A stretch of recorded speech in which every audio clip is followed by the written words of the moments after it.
military aviation, few events are as shocking as the incredible power of Israeli F-4 Phantoms.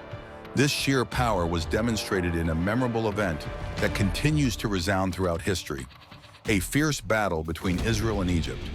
Israel, armed with formidable air fighters equipped with lethal capabilities, shocked the world by defeating the Egyptians' MiG. How did they achieve such an impossible feat? What are the capabilities of this destructive air fighter that make it superior to the MiGs? Join us as we explore the capabilities of the F-4 and how it destroyed thousands of Egyptian MiGs in just 60 seconds. On October 6, 1973, during the holy day of Yom Kippur, the peace and tranquility of the day were suddenly disrupted by a surprise attack from Egypt. After a period of diplomatic deception, Egypt shocked an unsuspecting and unprepared Israel by launching a massive assault. The celebratory mode quickly turned into a frantic battle for survival as over 200 Egyptian aircraft filled the skies, signaling the start of the conflict. The unsuspecting Israeli Air Force base of Fear at Sharm el-Sheikh faced a sudden and deadly threat as 20 MiG-17s and 8 MiG-21s appeared on the horizon, all intent on destroying the base. Caught off guard and unaware of the enemy's overwhelming numbers, Israel quickly responded by launching 2 F-4E Phantom II fighter jets to take on the 28 MiGs. As the Israeli pilots climbed above the clouds, they were frightened by the sight that greeted them: a large number of enemy planes ready for battle. Despite the overwhelming odds, the 2 pilots in the F-4s did not back down. Ignoring their own safety, they dropped their external fuel tanks and boldly engaged the swarm of enemy aircraft in an intense aerial fight. After the war began, both the United States and the Soviet Union quickly started sending large amounts of supplies to their allies, Israel and the Arab states. This led to a tense situation between the 2 nuclear-armed superpowers. The fighting started when Egyptian and Syrian forces crossed their respective ceasefire lines with Israel and entered the Sinai Peninsula in the Golan Heights. Egyptian forces crossed the Suez Canal in Operation Badr and moved into the Sinai Peninsula, while the Syrians launched a coordinated attack in the Golan Heights to match the Egyptian offensive, initially making gains into Israeli-held territory. After 3 days of intense fighting, Israel stopped the Egyptian advance, leading to a stalemate on that front, and pushed the Syrians back to the pre-war ceasefire lines. The Israeli military then launched a 4-day counteroffensive deep into Syria, and within a week, Israeli artillery was shelling the outskirts of the Syrian capital, Damascus. Meanwhile, Egyptian forces tried to capture 2 strategic mountain passes deeper within the Sinai Peninsula, but were repulsed, and Israeli forces counterattacked by crossing the Suez Canal into Egypt and advancing towards Suez City. On October 22, a ceasefire that was arranged by the United Nations fell apart, with each side blaming the other for the breakdown. By October 24, the Israelis had significantly improved their positions, encircling the Egyptian Third Army in Suez City, getting within 100 kilometers of Cairo. Egypt then successfully repelled Israeli advances with victories at Ismailia and Suez. This increased tensions between the United States and the Soviet Union, leading to a second ceasefire on October 25, 1973, officially ending the war. The Yom Kippur War had significant consequences. The Arab world, humiliated by their defeat in 1967, felt a sense of psychological victory from their early and late successes in 1973. Israelis also realized that despite their battlefield successes, they could not always guarantee military dominance over the Arab states. These changes led to the Israeli-Palestinian peace process. During the 1978 Camp David Accords, Israel returned the Sinai Peninsula to Egypt, leading to the 1973 Egyptian-Israeli Peace Treaty, the first time an Arab country recognized Israel as a legitimate state. After achieving peace with Israel, Egypt moved away from the Soviet Union and eventually left its sphere of influence.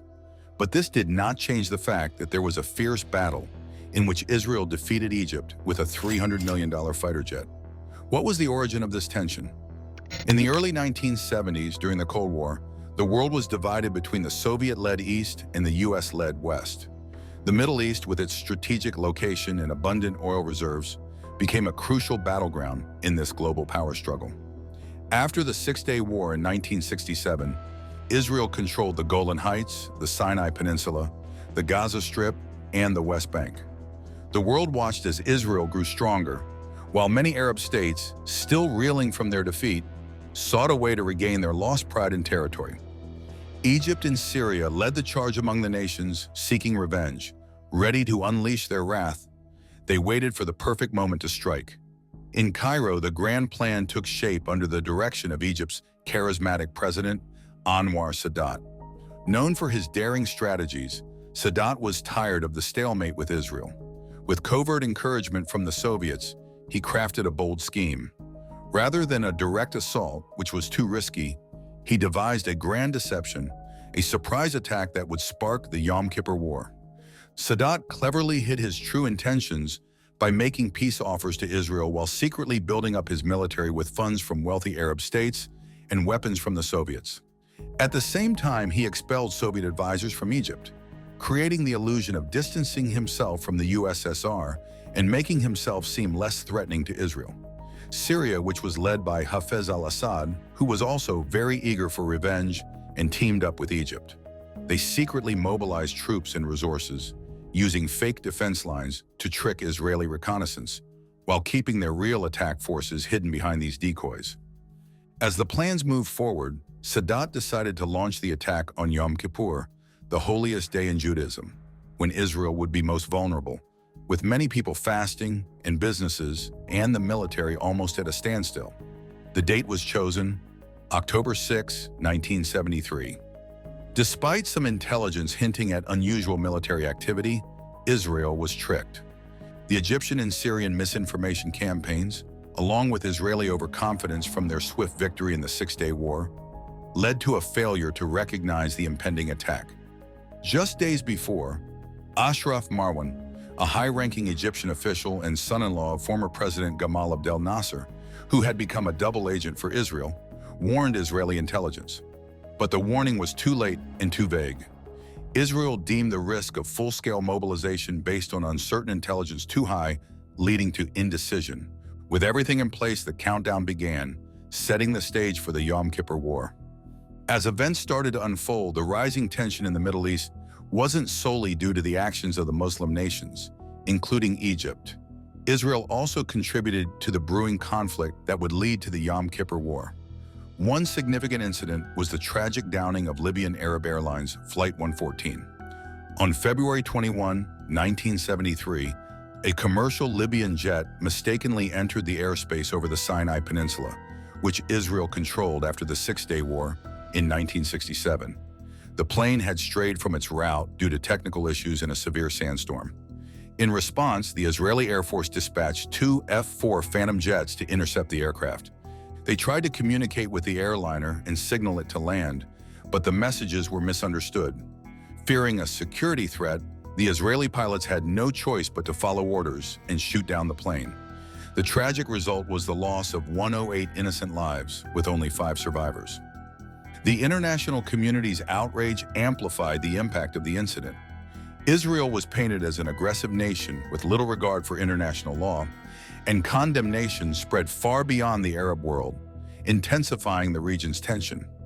This tragedy played right into the hands of Egyptian President Anwar Sadat. It strengthened his portrayal of Israeli aggression and justified the need for military action. Sadat used this incident to gain support from other Arab nations and the Soviet Union for his planned retaliation against Israel. The grief and calls for revenge among the Egyptian people gave Sadat the momentum to rally the masses for the upcoming war. Expecting retaliation, the Israel Air Force High Command bolstered their defenses and kept fighter jets on standby at Ophir Base, led by Yaakov Yaknivo. This defense also aimed to counter Egyptian MiGs threatening the Israeli Navy's Red Sea Fleet and the Hawk missile batteries protecting the Red Sea Straits. On October 6, 1973, the holy day of Yom Kippur, war erupted over Israel. Ophir Base, with only 2 IAF-107 F-4E Phantoms and their relatively inexperienced crew, was on high alert. The quiet of the day was shattered by a red alert in the morning, followed by a siren at 1:50 p.m. When the controller hesitated to respond to the radar signals, pilot Amir Nahumi took charge and quickly launched their jets into the sky. They didn't know what they were facing or how many enemy planes there were, but they were the last line of defense and ready to fight. There were 7 four-ship formations of MiG-17s and MiG-21s. The MiG-21 is a formidable aircraft that features a delta wing with a 57-degree sweep angle and includes ailerons, flaps, and small wing fences. Its semi-monocoque fuselage is elliptical and has an adjustable inlet cone for regulating airflow based on speed. Early models had fixed cone positions, while later models used the UVD-2M system for dynamic adjustments. The aircraft is equipped with air gills, a pitot tube, and a pressurized cockpit with a canopy that hinges differently based on the variant. The formidable airfighter also includes 3 air brakes and provisions for JATO rockets.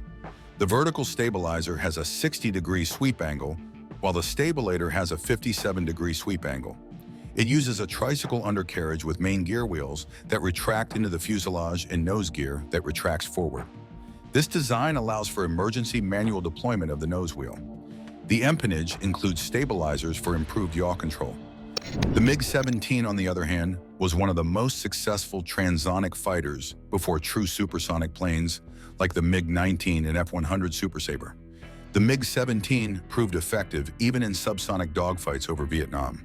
Unlike the MiG-15, which used a Mach sensor for air brakes, the MiG-17 was controllable at higher speeds.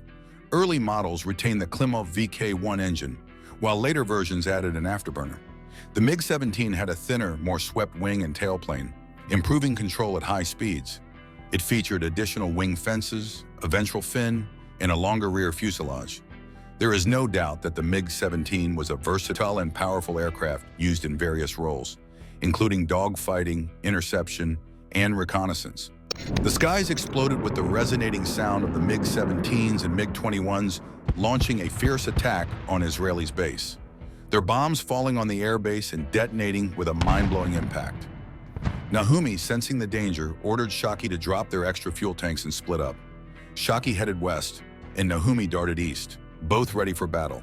Like a hawk, Naomi fired a Sidewinder missile, destroying a MiG in a bright explosion. But the fight was far from over. However, despite how outnumbered the Israeli fighters were, the F-4 proved its sheer power, which led to the Israeli defeating the Egyptians and their fleet of air fighters. Let's delve into the capabilities of this magnificent fighter. The McDonnell Douglas F-4 Phantom II is an American jet with 2 seats, twin engines, and the ability to operate in all weather conditions. Developed for the U.S. Navy, it started service in 1961 and was later used by the U.S. Marine Corps and Air Force. By the mid-1960s, it had become a key aircraft for these branches. The Phantom was produced from 1958 to 1981, with over 5,000 units built, making it the most produced American supersonic military jet. The F-4 was widely used during the Vietnam War as the main fighter for the U.S. Air Force, Navy, and Marine Corps. It also played a significant role in ground attacks and reconnaissance. During the war, all 5 American pilots who became aces did so in F-4s.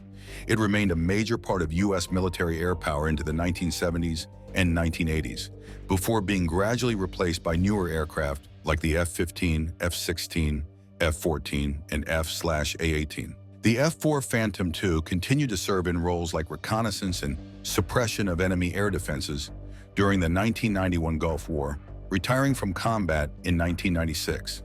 It was the only aircraft used by both the U.S. Air Force Thunderbirds and the Navy Blue Angels.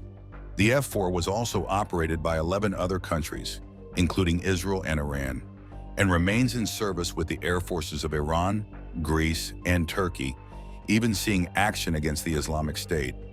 Development of the F-4 began in the early 1950s, with McDonnell Aircraft initially working on various versions of the F-3H Demon before creating the F-4 as an all-weather interceptor. The aircraft was designed with advanced features for its time, including radar and powerful engines. It first flew in 1958 and underwent several upgrades throughout its career, including improvements in radar, engines, and aerodynamics. The F-4 Phantom II was highly successful, with over 5,000 units built between 1958 and 1981. It was used extensively by the U.S. Navy, Marine Corps, and Air Force, and was later replaced by more modern aircraft in the U.S. military. Despite its retirement, the F-4 has remained in use in various capacities worldwide. The F-4 Phantom is a two-seat fighter bomber designed for the United States Navy. It was built as a carrier-based interceptor for fleet defense. Key features include advanced radar and the extensive use of titanium in its construction. Despite being large and heavy, the air fighter can reach speeds over Mach 2.2 and has an impressive climb rate. It can carry up to 18,650 pounds of various weapons on 9 external hardpoints, including missiles and bombs. Unlike other interceptors, it originally did not have an internal cannon. This aircraft truly sets the standard for future fighters with its speed, long range, and large payload. Its main advantage in combat was its speed and thrust, allowing pilots to engage and disengage at will. However, it was less agile than its Soviet MiG opponents and could experience adverse yaw and irrecoverable spins.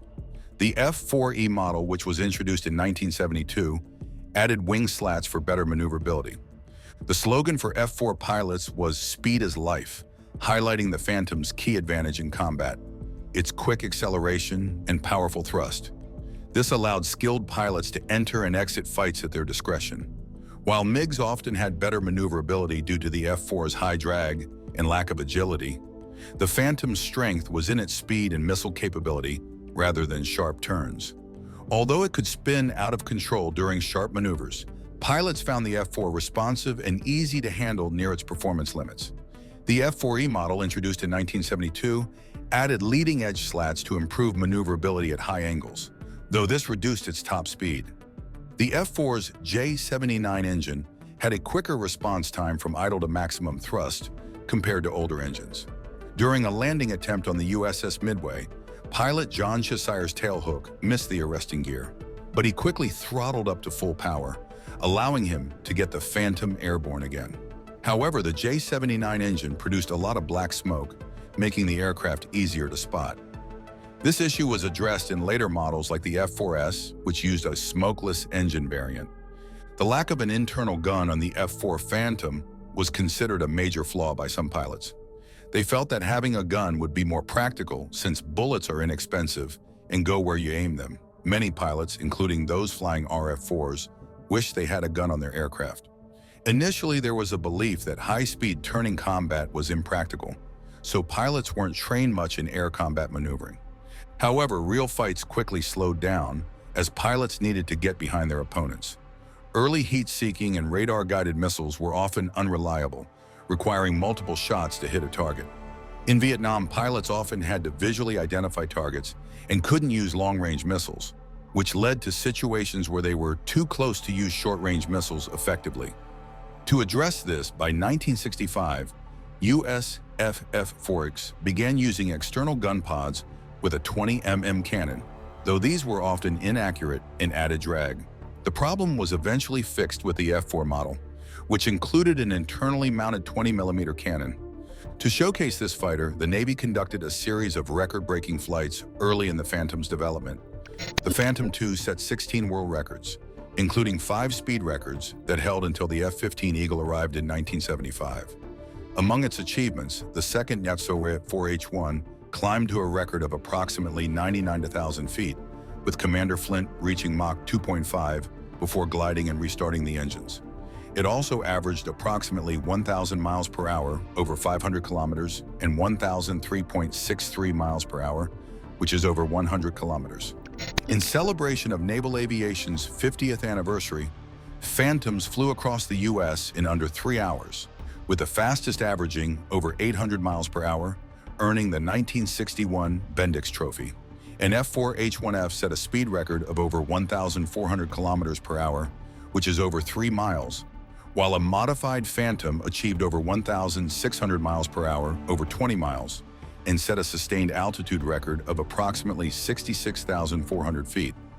Project High Jump featured record times for climbing to various altitudes, with notable achievements by future NASA astronaut LCDR John Young. Thanks for watching. While you are still here, click on the link on your screen to check out another of our videos. See you there.